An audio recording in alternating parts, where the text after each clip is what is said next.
येतेच्या मनावर, इतिहासाच्या पानावर येतेच्या मनावर, मातीच्या कणावर, विश्वासाच्या पणावर राज करणारा राजा म्हणजे शिवछत्रपती.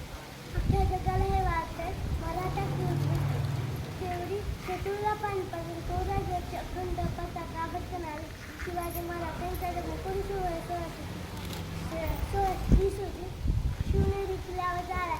शिवराय लहानपणापासून अत्यंत हुशार आणि बुद्धीचे होते. जिजाऊ त्यांना लहानपणापासून रामाच्या, कृष्णाच्या आणि शूरवीराच्या गोष्टी सांगत असत. जिजाऊ म्हणत शिवबा तुझा जन्म सरदार किंवा चाकोरीत झालेला नाही. जय हिंद.